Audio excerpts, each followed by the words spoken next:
I'm going to show you realistic outdoor photography. This is all the photo, well, not all, but photos I've taken over the years of my models. And this isn't the latest stuff. This is stuff up to, I don't know, a few years ago, but it's just a fun way. You can, look at it for the modeling. You can look at it just for the pretty pictures. It's just fun. So that's why I put it together. So let me get myself organized here. Okay, I'll go to share screen.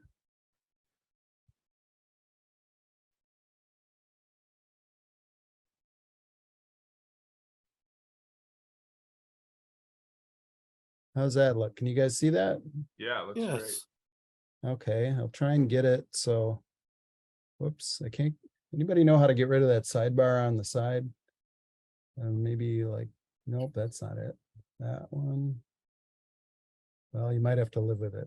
Maybe that view up in the upper left-hand corner. Oh, right, view. That's right, view. I'm doing a Microsoft thing on an Apple computer, and it's yeah, enter full screen. Let's try that. Well, no, that's not doing it. Yeah, there's like a view menu to the left below. Far top left. Yeah. Slide only. Yeah, it looks like what you already have, so I'm not sure. Yeah. Well, maybe I can move these sliders. No, it's not popping up. Oh, well. Okay, well, I hope you can see it. Yeah, we can see it. Okay, good enough. Okay, well, let's do this. Okay, so let's talk about what's possible with outdoor photography. You can take super detailed models and blow them up to near life-size appearance using macro photography techniques. For those who don't know what macro photography is, that's just the fancy way of saying like really close-up lenses, the kind they use to take pictures of bugs on flowers and that sort of thing. But the advantage of outdoors is you get natural outdoor shadows, natural light color. You can use the camera to get realistic angles. You can take your module or your posing board or your diorama out and get a prototype background. You can use fine scale scenery materials that are now available, and you can do special effects like backlighting. Okay, I started out taking photographs for Model Railroader and RMJ and RMC. And this was a photo I took for a product review for Rail Model Craftsman. And surprisingly, this was a really difficult shot. Try and get a picture of a shiny black thing and not have it be all glary. Well, I was also taking pictures of my modeling, and I was really not good at artificial lighting. One day on frustration, I just took it outside and it was a sunny day and I got a great picture. So I never looked back. So we go from illustration to inspiration. Okay. So natural sunlight brings out color and texture. Here's a load of baled scrap. The colors were put in there with colored pencils. I went and raided my kids' art box and used all their colored pencils, put little dabs in there to make it look like colored scrap. Okay, so my camera then became a modeling tool and my workmate and various cardboard boxes. I built a little posing board and set up the tripod and the camera and went out in the field and looked for realistic backgrounds. The camera can also be used to look at your modeling and kind of decide what you want it to look like. Here's an idea I had for the Milwaukee Railway Express building, and I took it out in the driveway and just took a picture to see what it would look like, see what was possible. Outdoor photography can also be used to identify what you like and don't like about your modeling. So if I were to critique this picture, I probably took this shot about 15 years ago on Kodachrome. And I don't like the parting line on the coupler. And I like the air hose. I like the guy's arm. I remember I positioned it so the light would highlight his arm hanging out the window. The ladders are a bit thick. So after I saw this picture, I scaled them back. I carved them back. I like the background. So, it's a pretty good shot for a beginner. Natural lighting will improve any model. So this is, let's see. Yeah, this is an Atlas SD9, and I painted it and put the decals on, microscale decals. But, it just looked like any other diesel, but by lighting it with the light lighting up the front of the cab, it kind of brings it to life. Okay, photos will reveal areas in need of improvement. So this is a shot I took that was going to be for an article, but when it came back, I looked at it and I thought, wow, inadequate weathering, kind of broken, out of scale parts. And some of the poles in the background are crooked, and it just looks too much like plastic. So I developed a number of weathering techniques and things to try and deal with some of those problem areas. So now I do something called shadow weathering, and that's where I spray roof brown up from the lower side of the car to kind of catch the underside of details, and it gives a forced shadow on them because it darkens it up. So I did this for an article years ago. Yeah, this is a Trainworks gondola. Okay, and your photos can show what's great about a model. I took this model, I weathered it, I put some door latches on it, but all that detail on the inside, that was all there. All I had to do was find a way to light it up so we could see it. There's not a lot of gondolas that have show the interior with all the neat doors, dump doors. So to get some light in there, I just used a graphite pencil and rubbed it along there to make it look like some exposed steel. But again, it catches highlights. This is actually a difficult shot to get where you have real bright sun and then you want to get a shot into the shadows, but it worked. Keith, this is Dave Nelson. Hey, Dave. These are all N scale, right? That is correct. Okay. Okay, weathering helps define objects and edges. So this was a model I built for this Kohlmann book called 20 freight car projects. So I wanted to do an A.O. Smith load of auto or truck frames. These are 3D printed from Shapeways. And for contrast, I wanted a weathered, gone, and then the brand new shiny frames. So the weathering brings out detail, but also keeping things shiny will also give the look you want. And then here's an example of that shadow weathering. So by airbrushing up from the bottom and catching the underside of all those waffles on the waffle side, it really brings out the detail. Otherwise, those waffles were almost invisible.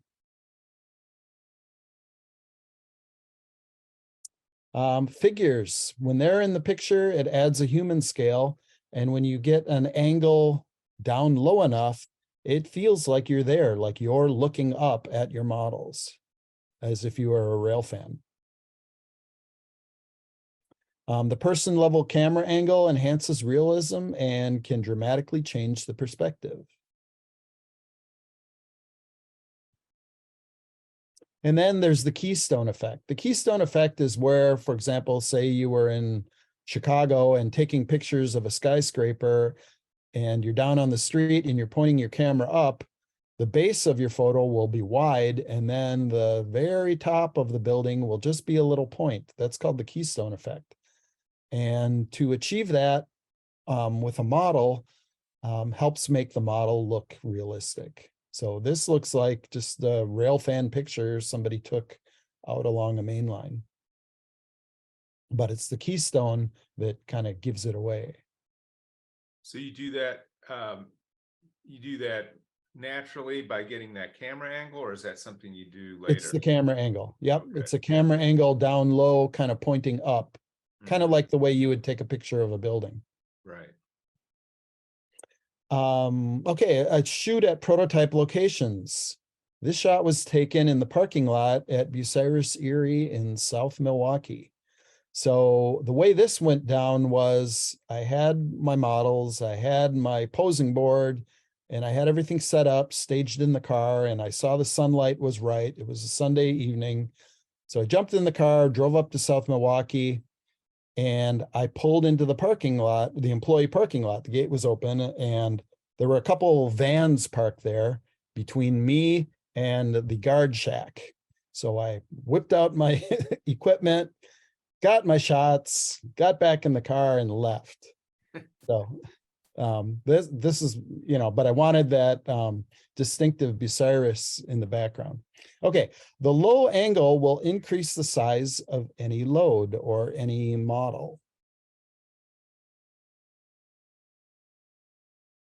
So you can make buildings look a lot bigger.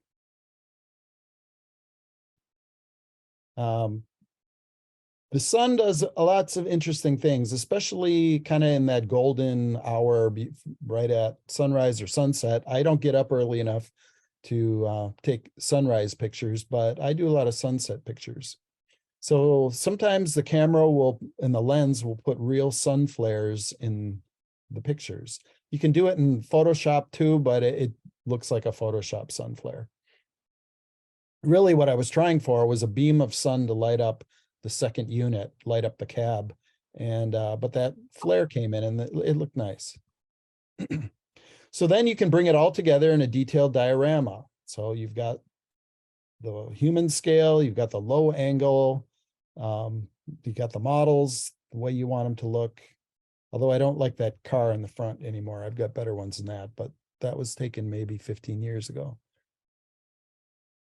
Okay, then you can start taking recreation historic photos. So here we've got train 151 arriving in Racine, Wisconsin on the CNW, September 16th, 1955.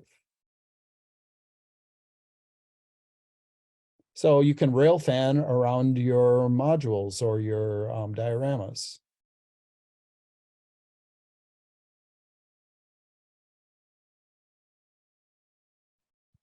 It's kind of fun to be able to take the pictures that I could never find or nobody could ever take from that angle.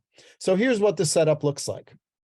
So then I moved on from the posing boards and dioramas to actual modules. I'm part of a group called Modutrack, and we have these modules are 5 feet long and about 24 inches wide. So this is how it looks, set up on extra tall sawhorses out in a field. There's the setup, tripod, sawhorses, car out in the field. And here's a shot from one of those photo locations. So down at a low angle, taking a picture of the peddler at Berryville, Wisconsin. When you're down shooting low, you have to pay more attention to things like bushes, fences, the little skunk posts along the highway, crossing signs, and vehicles, because the details make a difference. It helps make it more of a picture of interest rather than just a 3/4 wedge shot. So here's a shot I took again at the Berryville module. If you look really closely, you'll see joint bars on the track. I spent about 2 weeks of modeling time soldering those little photo etch brass joint bars on the track on this module, and it was a test. And regarding this, I will say never again. Okay, here's another module. This is on the south side of Milwaukee, Oklahoma Avenue. I've started making billboards, downloading things, finding things in books at the library. There's a lot of neat books out there that have billboards in them, and then I put them in Photoshop and I create these billboards.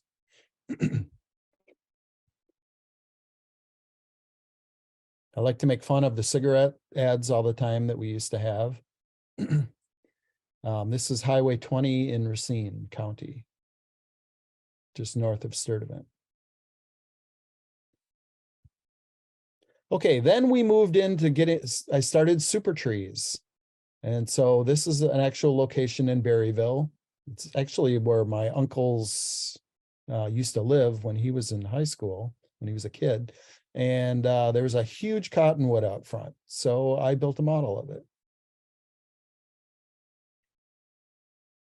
The super trees really look good, even in the foreground or the background, and they blend into real trees that are in the distance. You can make specific species of trees. So here I needed an elm tree for the Sturtevant depot because it showed up in all my photos. I always try and build from historic photographs. So then we can, you can build little detailed scenes and put them on your module or take a picture of them. Things that you normally don't see at a train show or when it's set up in the basement. You can play with the lighting and do some neat stuff. So I took one of those collectible microtrains refrigerator cars from the 1970s and I sawed the doors open. But there's other little details that show up, like the boot scuff marks by the ladder, or highlights on the vehicles or the tires.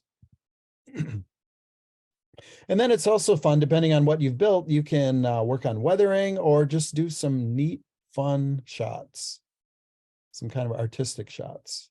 So I wanted to focus on all the angles, just all the crazy angles, almost like a cubist approach.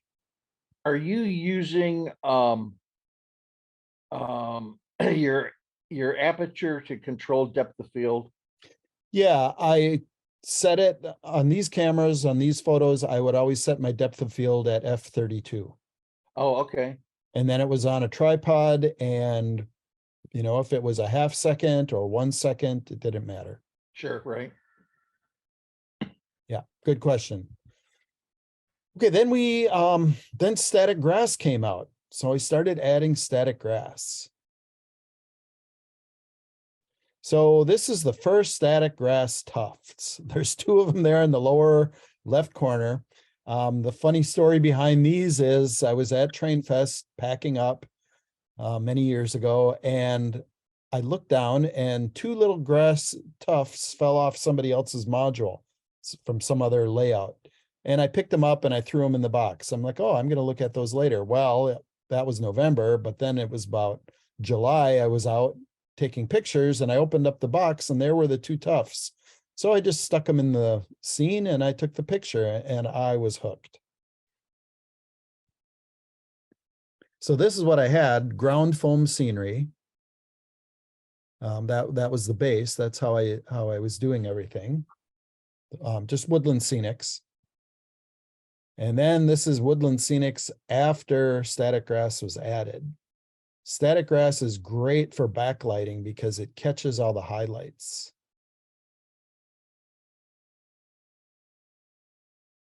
So then I static grassed all around Sturtevant.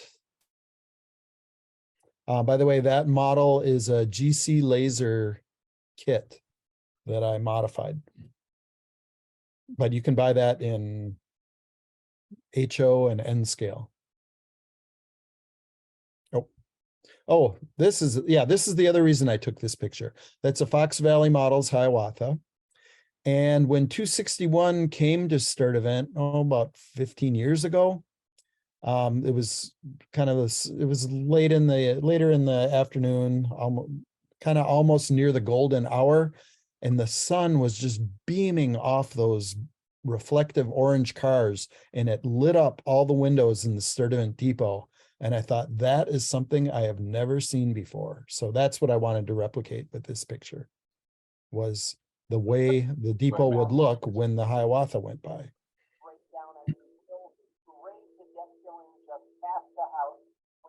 Bob, do you have a question?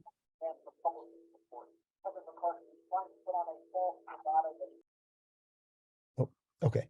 Okay, so then I just started playing with the light and doing backlighting and seeing what I could do, just seeing what I could come up with, just playing with it, having fun.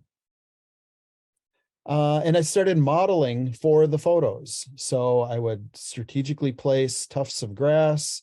I made those ropes in the coaling tower, and I put little droplets of super glue on the wire so that would look like the ropes that the firemen grabbed to pull down the chutes. So I would have just all kinds of details that I know are going to be highlighted in a photo. So here's an open load model with a twisted wire. I use Berkshire Valley for that, Berkshire Valley line. And I made little do not hump signs on a photocopier. I took HO scale signs. I think they're from Jaeger, and I just shrunk them in to N scale, and away I went. Here's a photo I took. This is on the south side of Milwaukee, South 6th Street, where the North Shore goes over the Milwaukee Road. It was okay, but I didn't like the way the bus looked. So I reshot it. I opened up the door. I put people in the bus. I gave the bus a driver, and I weathered the wheels and got a little more realistic look there. I put people in my cars and engineers in my locomotives. And that really helps with the photos. I don't usually Photoshop, but in this case, I had all these cars driving and I needed to light up their headlights. So I did that in Photoshop. But usually I don't do much more than crop it. So here's another modeling thing that I normally wouldn't do, but I knew I would use a speeder in the foreground. So when I assembled it, I put the little control levers inside the speeder with some wire, just because I wanted that to be seen. And then when you're taking the picture, what's really handy is having those sawhorses a little wider than the module, so you can rotate the module to get the sun exactly where you wanted it. And I wanted the sun, in this case, lighting up the static grass, shining through the speeder windshield, and then lighting up the inside of the section house. And if you get the beam of sunlight just right, you can do all that. So it's sun and shadow and highlights all together. Do you have any trouble with wind? Oh yeah, all the time. Okay. Wind is not your friend, especially in N scale, because it just blows everything off. So yeah. So prototype modeling. Then I started going to prototype modeling conferences, and I thought, you know, I can actually start doing this stuff. So I take a picture, find an old photo. It's a Jim Scribbin shot. And then I would attempt to replicate it.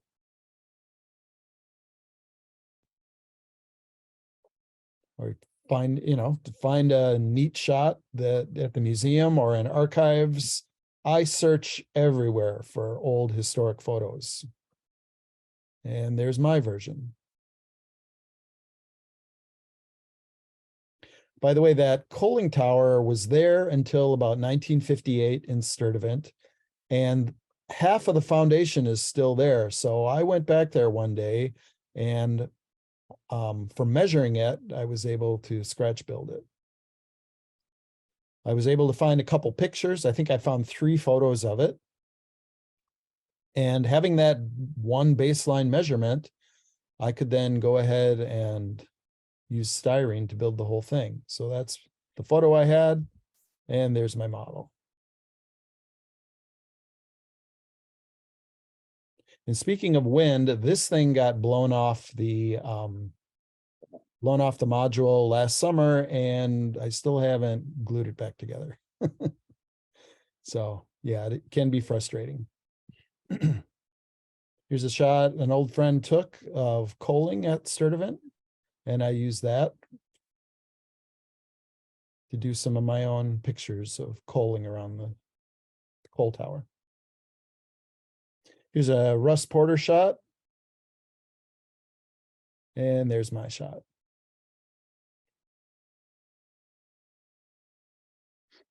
The North Shore on the south side of Milwaukee. I built the bridge and the overpass. And that was actually surprisingly easy. That's a Walther's bridge that was modified, and I used microengineering girders. There it is.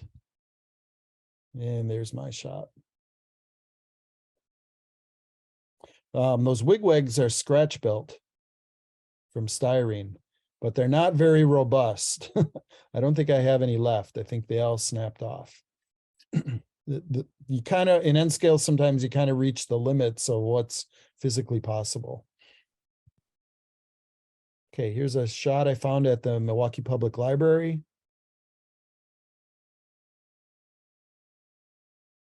And here's the Hiawatha going through. Okay, let's talk about the background. This is the prototype background for where I shoot. Sometimes it's cabbage, sometimes it's corn. I don't like it when they plant corn because then when the corn gets too high, you can't get a good shot. So there's me. My wife says, there I am, outstanding in my field. So this is what I do. I set it up, different locations. What's the normal camera? I think I just use a Canon, like or a Nikon, digital DSLR. I don't use film anymore. I haven't used film for about 15, 20 years. Here's the modules set up. We're out, there's this one field where you can drive in usually, and if it's not too muddy, you can get back out and get some good pictures. Sometimes there's surprises. You never know what's going to be at your photo location, but as long as it's not in the background. So here's how I do it. On this day, the irrigation trailer was there, and that's not a problem. If I just lower the camera, block it out, focus on the horizon, and then refocus close in on the subject. And that's the picture. The horizon becomes blurry, and the foreground is what you're interested in. There's other techniques. So in this, there's two things going on here. I set this up at just the right distance to get the distant trees to blend in to the foreground.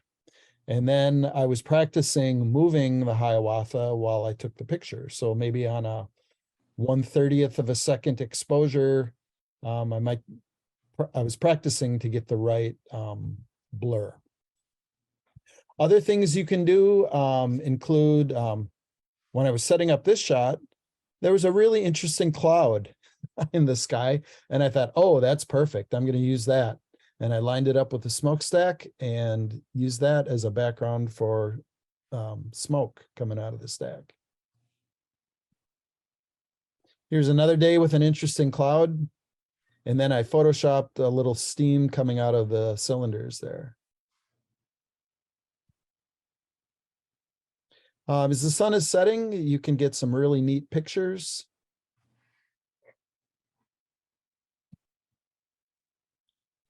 Light up various things that you want to emphasize in your photo, like the back of this caboose or the windows in the caboose.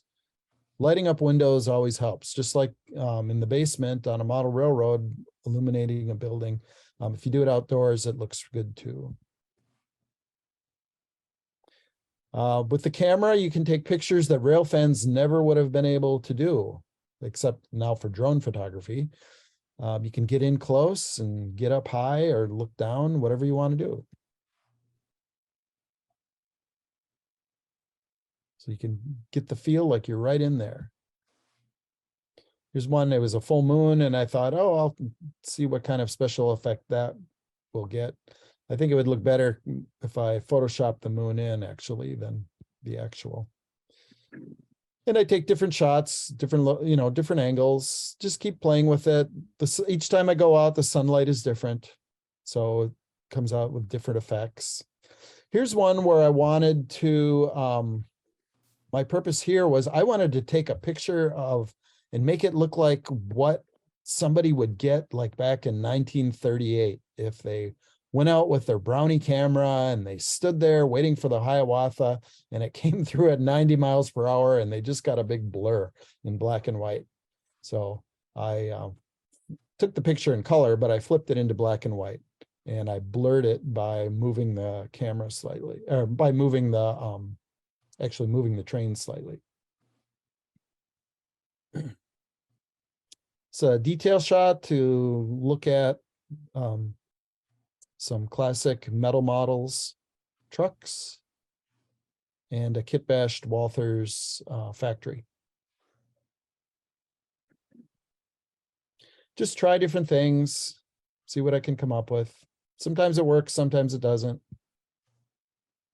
Here's one I liked. I intentionally did this one to light up the back of the engineer's neck and get a highlight there. And then I Photoshopped in a bunch of smoke. How did you get the name Perfex on that building? That's, you're the first one to ask that question. The Perfex is actually a big radiator factory that used to be on the south side of Milwaukee, right near the intersection of the Milwaukee Road and the CNW. And those letters came from when I was in probably 8th grade. We had a unit in industrial arts on plastics and we printed out little we injection molded letters, and then you could make a little nameplate. Right. And I saved a bunch of those letters from my layout and they're in a box. And I thought, hey, I can make the Perfex sign because there used to be a big neon sign on the south side of Milwaukee on the factory that said Perfex. Okay, there's also a brand of camera in the 50s. Oh, okay. Okay. Yeah, Perfex made radiators. They were started in the 20s making radiators. And then they made like some kind of thermostatic control stuff later on. Mm. Okay, here's, I took this shot. This is shoving into the Heil factory.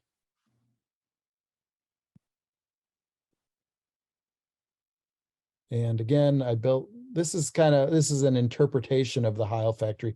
If I built the real Heil factory in Milwaukee, it would take the whole 5 feet of the module. But this is a wide angle. I shot this at around 28 or maybe 30 millimeter. Usually I shoot around 35 with digital, so it doesn't distort. But I wanted to see what it would look like with a wide angle shot. So this would be more of a 35, setting the lens at 35 millimeter to get this shot. So it would look like a natural view, not a telephoto, not a wide angle. This one's a little bit more telephoto. This might be like 50 millimeter.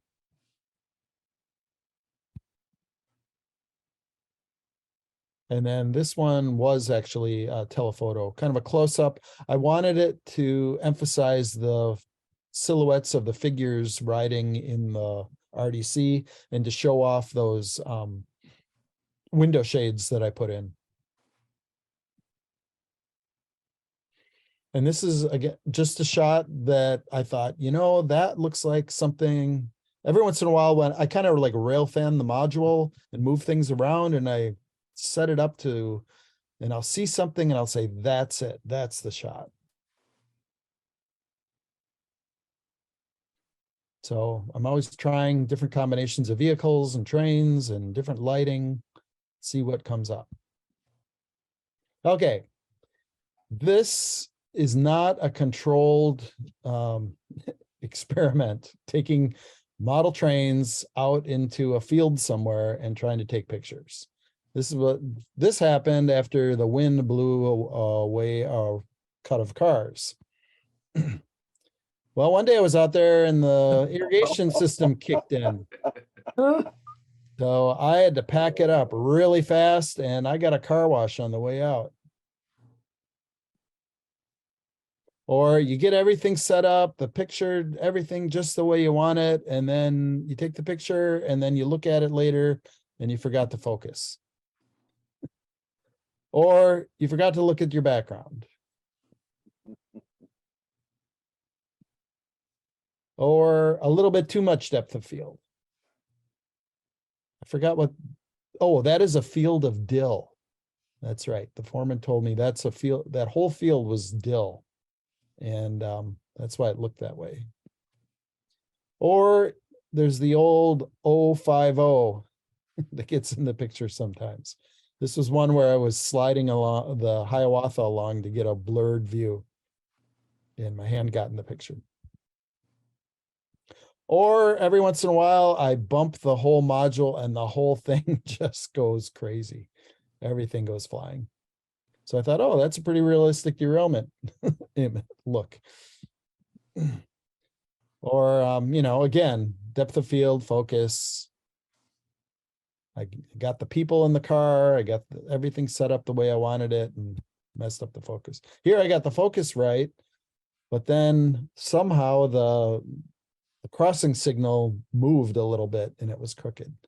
But I have everything I wanted in that picture. Like I've got the airlines between the trailer and the tractor. I've got the guy sitting in the car. I've got the two figures, got the air hose on the locomotive. I've got the sunlight pretty much how I want it. Got the road looking good like concrete, but that one thing messed it up. Or on this day, it was almost 100 degrees out. And it was so warm that my bridge buckled and it popped up off the abutment. So it's always something happening. But here was a neat one where I was trying to get a shot of the bus lit up with the driver and the passengers, but then it was difficult to get the locomotive not to be so reflective. Okay, so basically you're painting with light and you can create a mood. So here's a shot I took on the posing board, and then I lit up the headlights, obviously, with Photoshop. As the sun sets, I often look for interesting angles and things. Just other ways to look at the trains. I've been taking railfan photos for decades, and the weather is almost never good. Maybe I get 10%, 15% of the time good weather for rail fanning, but mostly here in Wisconsin, the weather, for lack of a better word, it kind of sucks most of the year. So I capture that. This was actually a rain cloud in the summer moving away from me, which is why I was able to get this shot.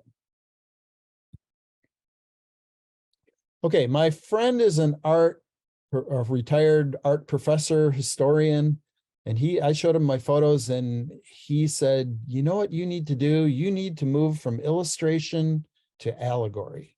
In other words, I said, what does that mean? And he said, every picture tells a story. So in this case, the story is you're there taking a picture of the train going over the bridge and the conductor waves. So that's illustration. You know, the weathering's good, the model looks good, but okay, it's just another illustration.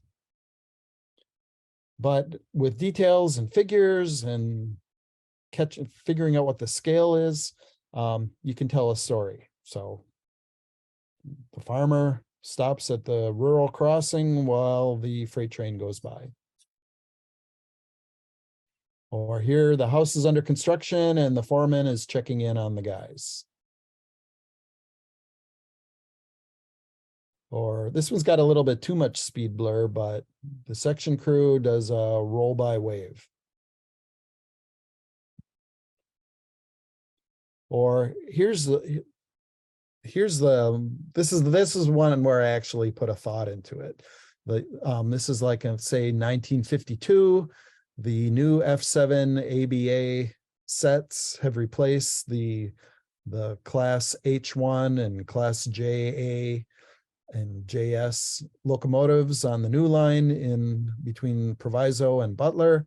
And so there they are, triumphant with the new with the freight train. But then in the future, you've got the Chicago Express, and trucking is ultimately going to dethrone the railroads in this region. So it's kind of, it's my way of thinking, like in the old Renaissance painting where they put the little skull in the corner. Okay, and here's backlighting. Sometimes the sun is just glorious and you can make your models literally shine. And sunsets, great. But I've got those zombies driving those cars. So after I took this picture, I went back and I put people in all my cars. So sometimes a photo doesn't have to show all the detail or have to illustrate what the model actually looks like. We know what these models look like. It's nice to see them in natural lighting.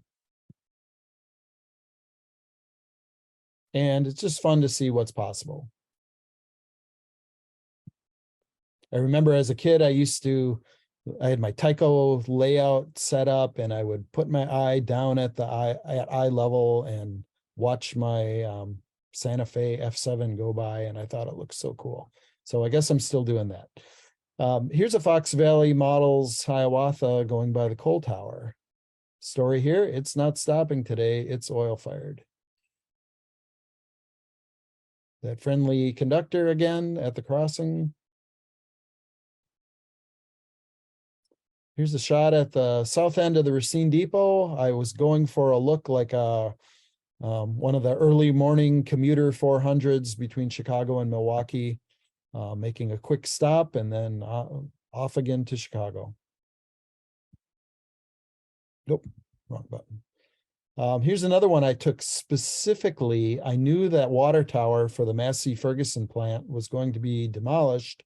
So I went out and I set up so I could get one last shot of it in the Racine Junction yard with the switcher and a load of scrap and a boxcar, just like it may have looked in the early 1960s. Okay, that is the end. Well, it's not, it's the end of the slides, but I actually have other stuff. But I'll answer questions. People have questions. Okay, question, have you used focus stacking on your digital shots? I just bought a new camera that will do stacking. I've never done Helicon focus. I find some of the Helicon focus is just too much focus. And I noticed a lot of the model railroader Kalmbach shots, for my taste, a little bit too much digital enhancement. I kind of like a shot like this where in the distance it fades out a little bit, but you know, everybody's got their preference. So I'm going to start experimenting with that once I can figure out the 250-page operating manual for that camera. I love the detail. Yeah, for it's amazing what the results that you get in N scale, Keith. It's really great. I thought it was HO. Oh, thank you. Yeah, it's whoever those machinists are who made the molds for these models, like it's all the credit is theirs. Though if I have the right base model, I can highlight it with weathering and painting and stuff and then get the shot. If you guys want to see, ever experiment with fill-in lighting? I'm just curious. yeah, I know you're sometimes going after natural, but a lot of the photos I see dark, let's say foreground. So I'm wondering, have you ever experimented with fill-in lighting in the field? yeah, what I've done is I'll bring well, like a gray card or a white piece of cardboard and hold it up and reflect the sunlight into the opposite side. I'll do that sometimes. It works to varying degrees. So I'll show you a couple other cool things, and then I have a quick video for you. Hey, lighting. Keith, do Yeah. you find that noon is too flat of a shot, flat for lighting and stuff like that? Yeah, totally. It's just like railfan photography. If you go out at noon, you get too harsh of shadows and Okay. it just doesn't work. But if you go out, say 5, 6 o'clock in summertime, you get much better shot. Okay, thanks. Yeah, like I think of like, imagine you're at Rochelle and you're there and it's noon, and you just get if it's summertime, June, you just get this blaring straight down light. It's like in a spotlight. So that's why they call it the golden hour in photography. Let me show you a couple things. Oh. Hold it. Try that again. Can you see that? Nope. Yeah. Okay, so that it's a caboose and a gun, but You're not Stop. sharing. You're You not stop sharing your screen. oh, okay, let me do that again.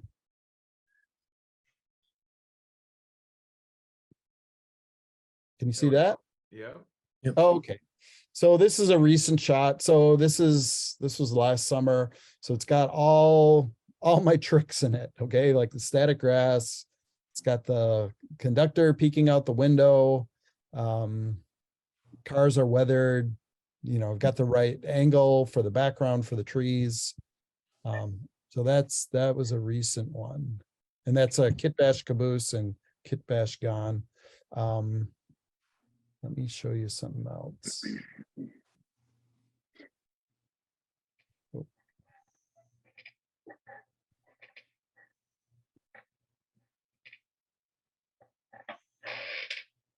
There we go. This is also a shot from last summer. And this is at the Sturdivant module again. That's a Rapido tank car. So this was supposed to represent the Sturdivant patrol, and that would be a tank car going into Johnson Wax in Waxdale. And I saw that Rapido tank car and I thought, oh, I have to get a good picture of that thing. So I weathered it. I put the oil streaks on it, and I was happy with that. Let me show you another one. Got like 2 or 3 more.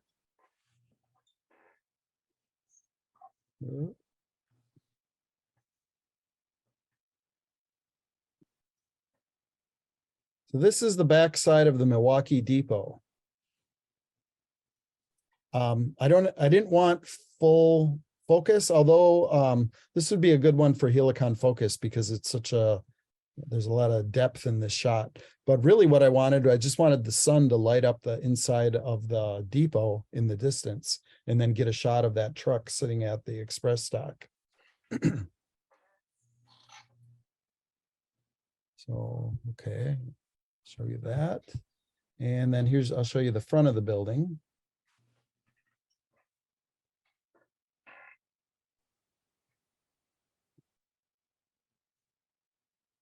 Oh. This is the front of the building. And I actually took this with an iPhone. iPhone can take some really good shots at low light. And sometimes it doesn't look so good. They look really grainy, and but other times they just nail it. So I always carry the iPhone, and if I'm having trouble with my DSLR, I can stick the iPhone into the picture. And the iPhone is so slim and the camera is so close to the edge. If you turn the iPhone upside down and then put it in, you can almost be at like person level and get the shot that way. Okay, then if you don't have any more questions, I have a short 3-minute video that shows you what the pictures look like. The photos I've showed you already are kind of the making of, but then I take all of them and put them all together for this video. So if you want to see that, I'll put it up. Any questions though before we move on? Okay, here we go.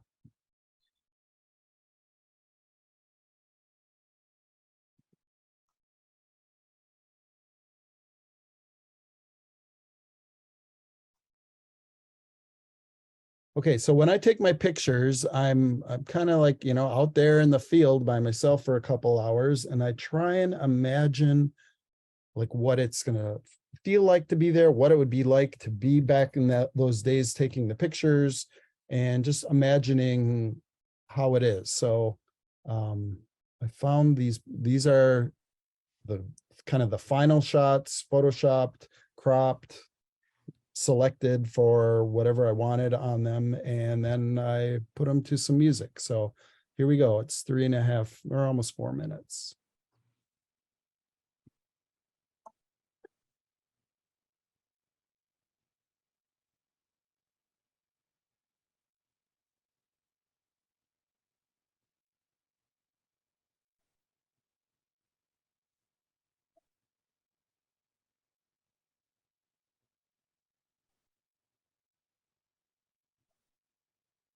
We're not getting any audio.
Really nice.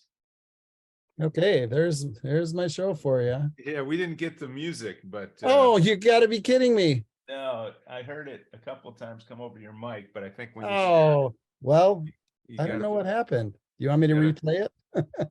Well, you know what? If you've got, if you can send that to me, I'll just tack it on to the end of our video. Yeah, I think it's too big to send. Okay. It's absolutely huge. I don't know why it did that. That's the first time it never, or it didn't. Yeah, I don't know if you click, when you reshare, did you click that button to share video? Because the video was good, but then it says something about audio Oh. or optimize or something. Oh, well, I can try it again if you want me to. Or those who want to stay around can see it again. Yeah, it's Or- up to you. We've got another call starting here in a couple minutes. so- Okay, well, I'll get out of here then and let you move on to that, but Beautiful shots, though. That was really great, Keith. Thank you so much. no, thank you. Thank you. Glad to Really glad to appreciate share it. Next week, I think we are open. And in 2 weeks, we're gonna have Seth Lakin doing a presentation. And so if anybody wants to present next week, let me know. I'll put you on the schedule. We've got Seth on the 8th on the 15th. And then I think the rest of June is open. So plenty of opportunity. Appreciate you guys that do present. And again, Keith, that was really enjoyable. Mhm. Appreciate you putting that together for us. Yeah, my pleasure. Thank you. All right, everybody have a great evening and we'll see you next week. Mhm. See you guys. Bye-bye. Bye-bye. Long. Thanks, Keith. Thanks, Keith. Thank you.